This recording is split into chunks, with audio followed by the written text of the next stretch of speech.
G'day folks. Wild animals are magnificent, but their instincts are ancient and powerful. Too often, we forget that and cross boundaries we shouldn't. Today we'll explore real-life moments when those instincts took over, with terrifying results.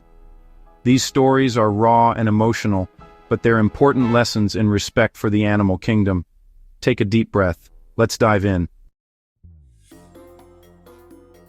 Our first story is the heartbreaking case of Harambe at the Cincinnati Zoo in 2016, a moment that would spark a global conversation about animal captivity, human error, and the unpredictable nature of life. On a seemingly ordinary day, a 3-year-old boy managed to slip away from his mother and fell into the gorilla enclosure.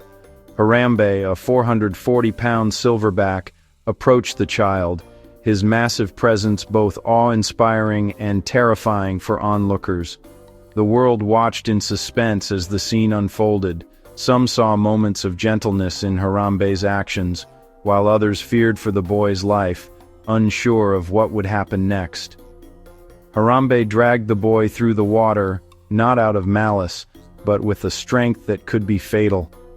The crowd's panic grew, and every second felt like an eternity as the child's fate hung in the balance. Zoo staff faced an impossible choice. Tranquilizers would take too long to act, and the risk to the child was immediate. In a moment of gut-wrenching urgency, they made the decision to use lethal force to save the boy.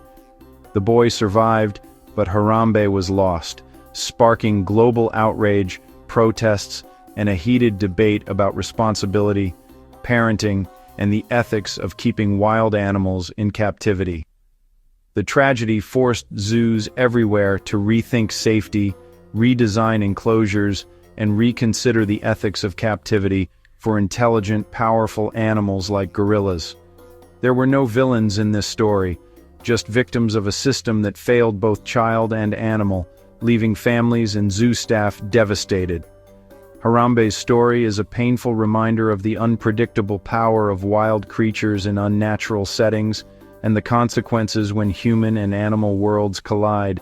It's a lesson in responsibility, empathy, and respect for the animals we choose to confine, and a call to ensure their safety as well as our own.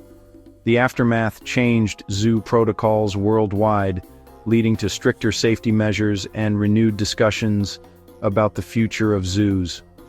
Ultimately, it's a tragedy that still echoes today, reminding us of the delicate balance between education, entertainment, and animal welfare.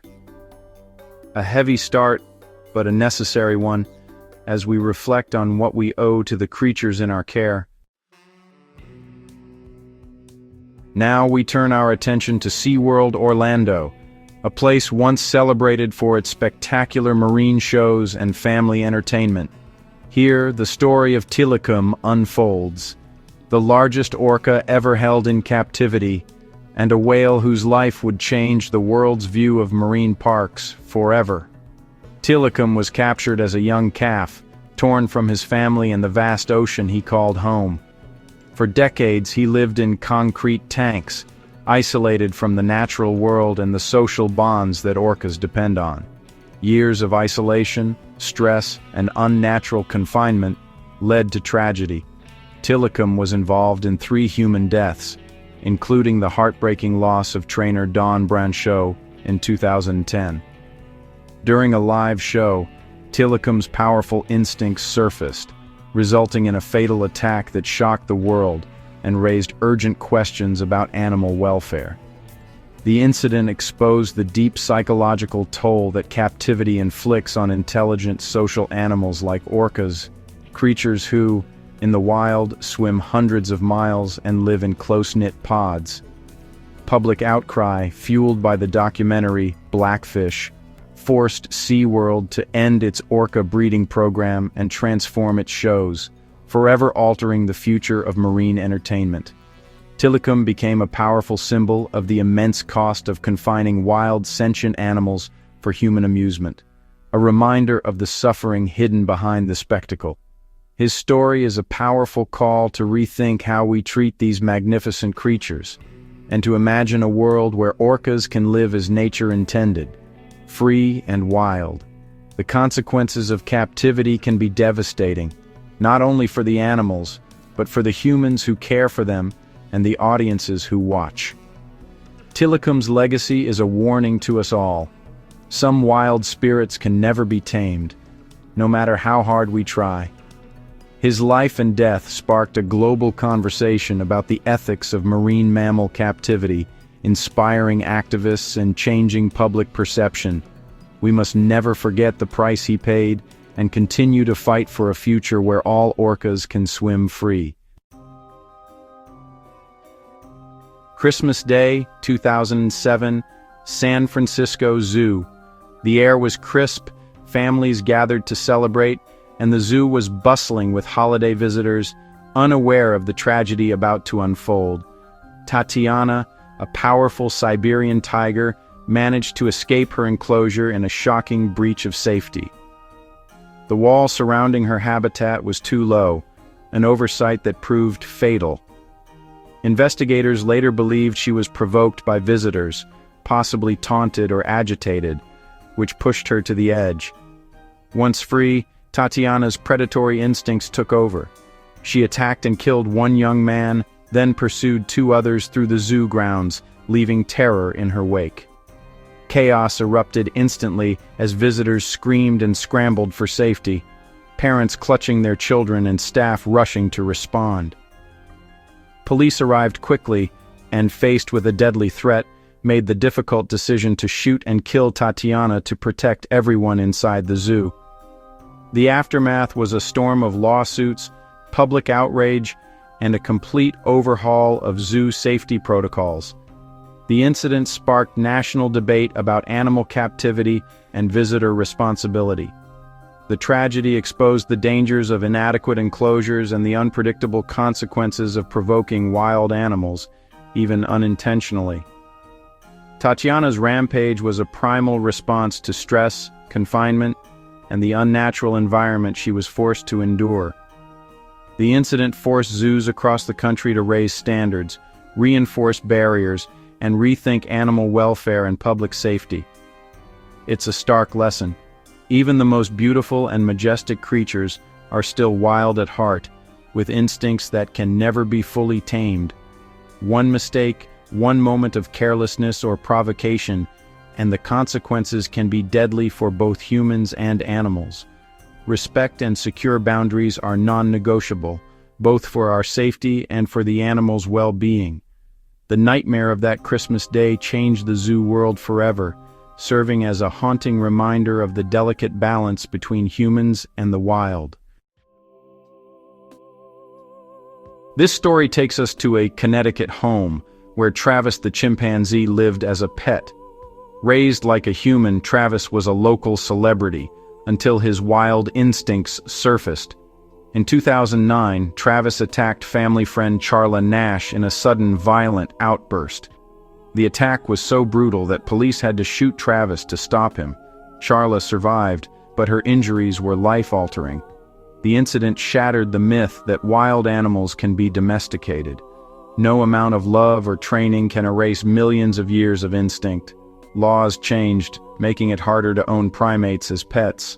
Travis's story is a graphic warning. Wild animals are never truly safe companions. The cost of ignoring their nature is devastating. This tragedy should never have happened. It's a lesson in respecting the wild, even in our own homes. Now, to rural India, where human-wildlife conflict is a daily struggle. As villages expand into elephant territory, tensions rise. One night, a displaced bull elephant, frustrated by habitat loss, rampaged through a village. Homes and lives were destroyed in minutes, a force of nature unleashed. Forest officials tried to intervene, but against a raging elephant, options are few. These rampages are becoming more common as habitats shrink. The elephant isn't a monster, he's a victim of human encroachment. Each attack is a symptom of a much larger problem: our impact on the wild. The tragedy is not just the violence, but the broken balance between people and nature. We must address the root causes, not just the aftermath. When we push nature too far, it pushes back. Next, the running of the bulls in Pamplona, a tradition where danger is the main attraction. Runners dash through narrow streets ahead of powerful, disoriented fighting bulls. The chaos often leads to pileups, injuries, and sometimes death. Bulls, bred for aggression, charge at anything in their path. In 2013, a massive pileup left dozens injured. Miraculously, no one died that day. Over the years, many have been gored or trampled. This event commercializes animal wildness for entertainment, raising ethical questions. The bulls are both participants and victims, often facing death in the ring afterward.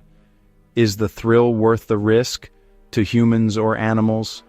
Pamplona is a brutal reminder. Provoking wildness comes at a cost. It's a dance with death for both man and beast. Finally, the circus, where lions are made to perform, but their wildness is never truly gone. In Egypt, 2016, trainer Islam Shalabi was attacked mid-performance by a lion he'd worked with for years. The attack was sudden, violent, and fatal. The illusion of control shattered in seconds. The lion, raised in captivity, acted on instincts that can't be trained away. This tragedy fueled calls to ban wild animals in circuses worldwide. Stress, confinement, and forced performances create a pressure cooker. The animals are not entertainers, they're prisoners, and sometimes they fight back. The circus lion's rebellion is a symbol of the wild spirit refusing to be broken. No amount of training can erase their true nature, a bloody reminder. The jungle is always inside. 7 stories, each a stark reminder of the line between us and the wild. These events force us to question captivity, conservation, and our own actions. Wild animals deserve respect, not just admiration. We must learn to coexist, not control. If these stories moved you, like and subscribe for more. Share your thoughts in the comments. Let's talk about what we owe the animal kingdom. Stay safe and respect the wild.